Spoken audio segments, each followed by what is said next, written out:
क्या बात है, ले लाइट नहीं। अब बता पांडु बम कहाँ रखे हैं? टाइगर बम या झंडू बम? कॉमेडी करता है।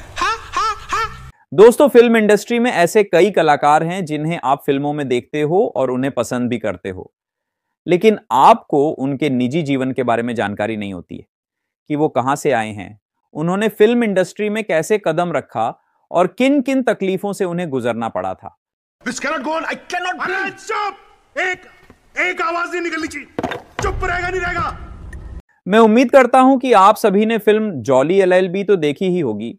अगर देखी है तो आपने जज त्रिपाठी को भी देखा होगा, लेकिन क्या आप जानते हैं कि अदालत की इस कुर्सी तक पहुंचने से पहले सौरभ शुक्ला ने कैसे कैसे संघर्ष किए। ये कोर्ट है, मेरा कोर्ट है। Shut up and just shut up. कैसे एक साधारण कलाकार हिंदी सिनेमा का सबसे बेहतरीन चरित्र अभिनेता बन गया। पर एक समय ऐसा भी था जब सौरभ शुक्ला अपने करियर को लेकर बिल्कुल टूट चुके थे। वो सोच रहे थे कि क्या अब अभिनय छोड़ देना चाहिए।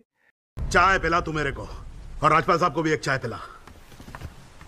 लेकिन तभी उनकी जिंदगी ने ऐसा मोड़ लिया कि उन्होंने बॉलीवुड को हिलाकर रख दिया। ठीक है, आप शुरू करो। जी हां दोस्तों, आज की इस वीडियो में हम जानेंगे सौरभ शुक्ला जी के जीवन से जुड़ी कुछ अनसुनी और प्रेरणादायक कहानी को। तो बस बने रहिए हमारे साथ वीडियो के आखिर तक और हमारे चैनल बॉलीवुड बायो को सब्सक्राइब करना बिल्कुल भी ना भूले। कुंवारा नहीं हूं मैं, विधवा हूं, विधवा। रंडवा श्रीमान, आप रंडवे। सौरभ शुक्ला जी का जन्म 5 मार्च 1963 को गोरखपुर उत्तर प्रदेश में हुआ था। उनके पिता एक सरकारी कर्मचारी थे और मां थिएटर आर्टिस्ट थीं।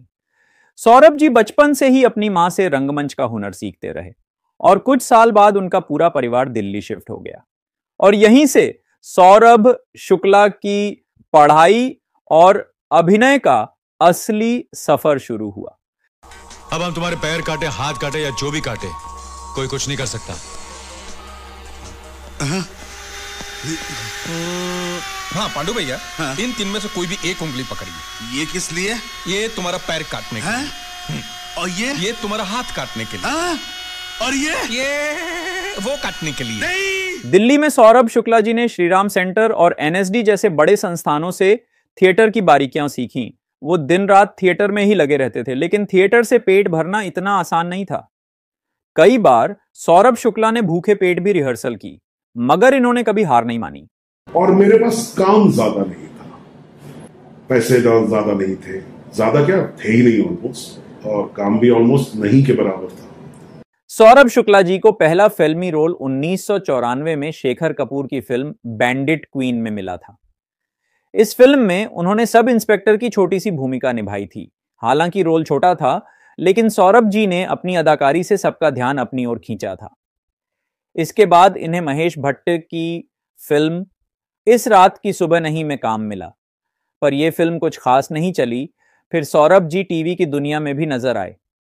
एनडीटीवी के टीवी डिटेक्टिव ऑफिसर से लेकर फिल्म सत्या तक सौरभ शुक्ला धीरे धीरे दर्शकों की नजर में चढ़ने लगे थे। बंद करो ये, बंद करो। अबे चप्पल नीचे कर, ये असेंबली नहीं है घर। इनको बोला ना, ये लोग क्यों नहीं बंद कर रहे? बेवकूफ, ये लाइव टेलीकास्ट से लाइव क्रिकेट मैच की तरह सारे देश की जनता देख रही है। चप्पल नीचे कर। मैं भी दिख रहा हूँ क्या?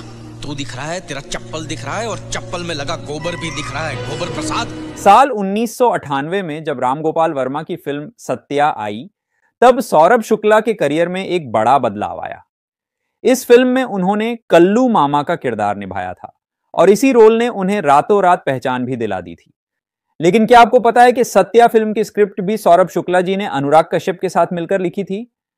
सिर्फ एक्टर ही नहीं, बल्कि सौरभ जी एक शानदार लेखक भी हैं और इस फिल्म के लिए उन्हें बेस्ट स्क्रीन प्ले अवार्ड भी मिला था। तू करेगा दूसरा भरेगा कल्लू मामा, कल्लू मामा। सत्या फिल्म के बाद भी सौरभ शुक्ला जी को लगातार फिल्मों में काम नहीं मिला। कई सालों तक उन्हें छोटे मोटे किरदार निभाने पड़े थे। एक समय ऐसा भी आया जब सौरभ जी ने सोच लिया था कि अब उन्हें शायद एक्टिंग छोड़ देनी चाहिए और किसी और फील्ड में चले जाना चाहिए।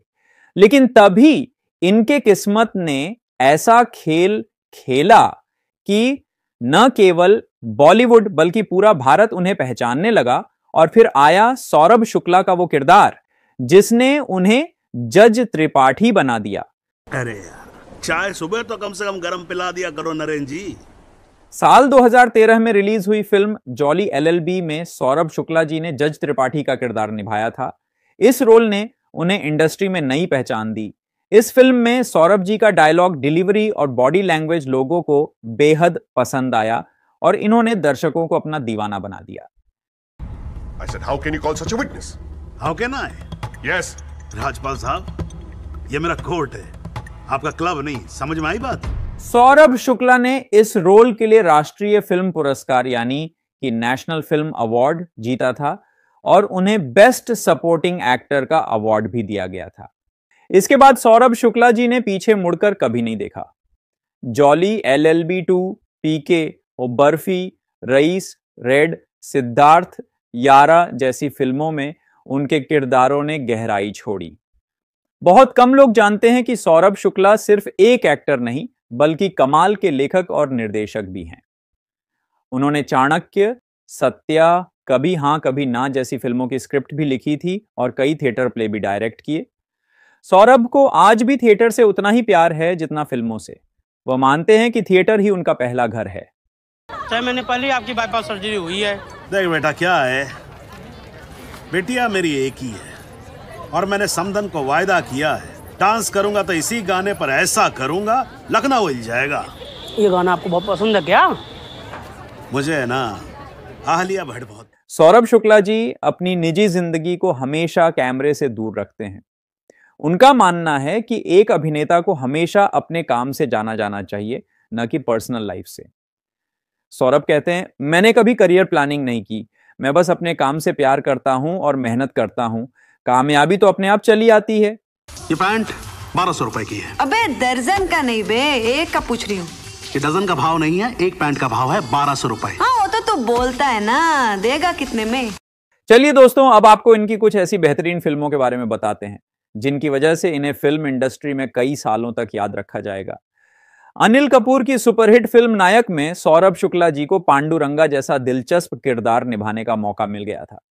इस फिल्म में कहने को अनिल कपूर, परेश रावल और अमरीश पुरी जैसे दिग्गज कलाकार मौजूद थे, लेकिन सौरभ ने अपने काम से सभी को खूब हंसाया।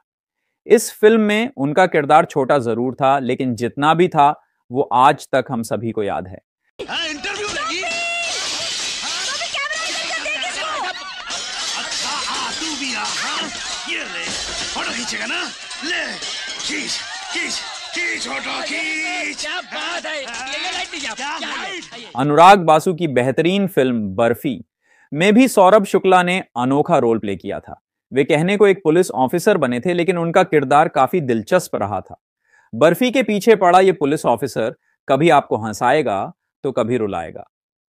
इस फिल्म में उनकी एक्टिंग इतनी शानदार रही कि उन्हें आईफा की तरफ सर्वश्रेष्ठ एक्टर के लिए नॉमिनेट भी किया गया था।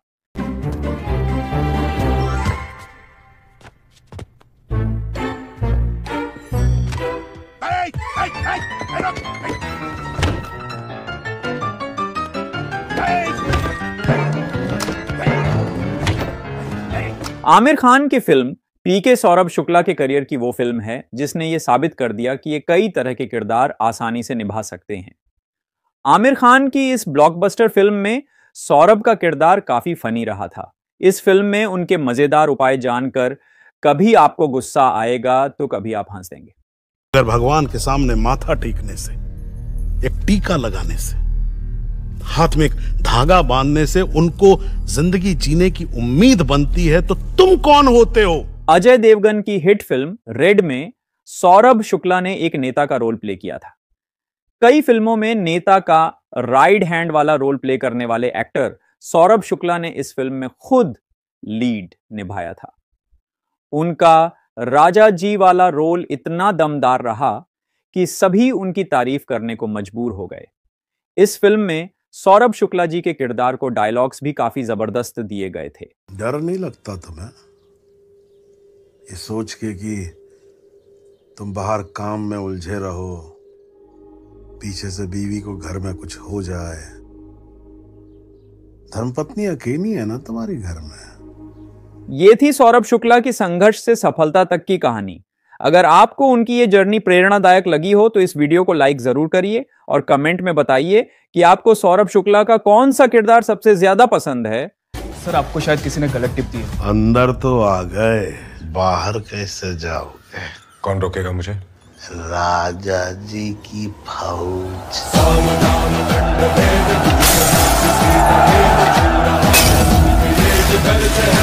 अगर आप इसी तरह की और भी साफ सुथरी बायोग्राफी वीडियो देखना चाहते हैं तो चैनल बॉलीवुड बायो को सब्सक्राइब करें और बेल आइकन दबाना न भूलें।